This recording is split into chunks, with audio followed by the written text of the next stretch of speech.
আজ আমি আমার হাজবেন্ডকে নিয়ে কিছু কথা বলবো। আমার অনেক আগেই বলা উচিত ছিল, একটু দেরি হয়ে গেল মনে হয়। আমার হাজবেন্ড যে এত পরিমাণে খারাপ একটা মানুষ আমার জানা ছিল না। সত্যি আমার জানা ছিল না যে ও এত পরিমাণের খারাপ। যদি না আপনাদের কাছ থেকে এই ধরনের কমেন্টগুলো আমি না শুনতাম, তাহলে হয়তো আমি কখনো বুঝতেই পারতাম না। কিছু লোক প্রায়ই কমেন্ট করে থাকে, আমার হাজবেন্ড নাকি 5,000 টাকা দিয়ে 20,000 টাকা ইনকাম করে, আমার হাজবেন্ড নাকি বউ ব্যবসায়ী, আমার হাজবেন্ড নাকি বাটপার।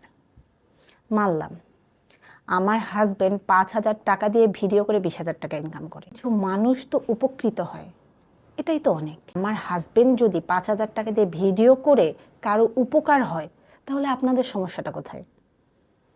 আমাদের দেশে এমন অনেক বড় বড় গ্রুপ আছে, যেমন বসুন্ধরা, প্রাণ, পিএইচপি, আরও অনেক।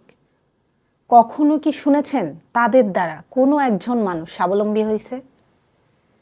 তাদের দ্বারা কোনো একজন রুগী সুস্থ হয়ে বাড়ি গেছে?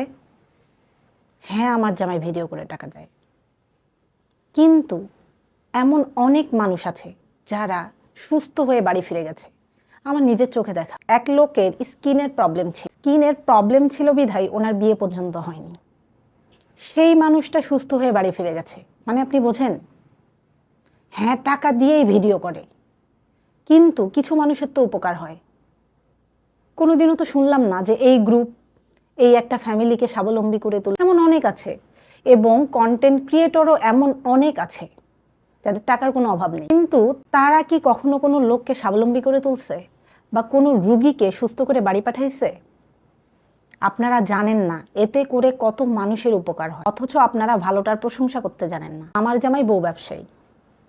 আপনারা কি জানেন আমি অনেক আগে থেকেই সোশ্যাল মিডিয়ায় ছবি বলেন, ভিডিও বলেন আপলোড করি। ইনফ্যাক্ট আমাদের পেজ দুইটা একসঙ্গে খোলা। মাঝখানে আমার পড়াশোনার জন্য, আমার বাচ্চার জন্য আমি ভিডিও টিডিও আপলোড করি নাই। হুট করে একদিন ঢুকে দেখি আমার পেজে মনিটাইজেশন চলে আসছে। এই ধরনের বাজে কথাগুলো বলা একটু বন্ধ করুন। আমার জামাইয়ের যদি ইচ্ছা থাকতো, আমার এমন অনেক ভালো ভালো জায়গায় চাকরি হয়েছিল, কোম্পানিতেই, কিন্তু সে আমাকে করতে দেয় নাই। ও যেখানে চাকরি করে ওর থেকেও ভালো একটা জায়গায় আমার চাকরি হয়েছিল একবার, কিন্তু সে আমাকে করতে দেয় নাই। আমার খুব ইচ্ছে ছিল আমার একটা চেয়ার হোক, সেই চেয়ারটার প্রতি আমার শুধুমাত্র অধিকার থাকবে, খুব ইচ্ছে ছিল। কিন্তু সে আমাকে একটা চেয়ারের বদলে একটা রাজপ্রাসাদ দিছে। এটা আমি গর্ব করে বলতে পারি। আমার বাসায় কোন সবজিটা আসবে এটাও আমি ডিসাইড করি। আমার পছন্দ ব্যতীত আমার বাসায় কিচ্ছু আসে না। আমার জামাই বাটপার। এক আপু কমেন্ট করে, প্রায় কমেন্ট করে, আমি লক্ষ্য করে দেখি এই আপুটা প্রায় কমেন্ট করে যে জুয়েল বাটপার। বাটপারি কি আপনার সাথে করছে? কি বাটপারিটা করছে আপনার সাথে? আমরা না উঁচু উঁচু জায়গায় কথা বলতে ভয় পাই, তাই যদি কারো ভালোটা দেখে ভালো না বলতে পারেন, খারাপটাও বলার আপনার অধিকার নেই। সব কথাগুলো আমি বলতে চাইনি কখনো, কিন্তু তাই দেখতেছি এ ধরনের কথা অনেকেই বলতেছে। তাদের উদ্দেশ্যে এই কথাগুলো। আমার না জেনে শুনে কখনো কাউকে কোনো ধরনের বাজে কমেন্ট করবেন না।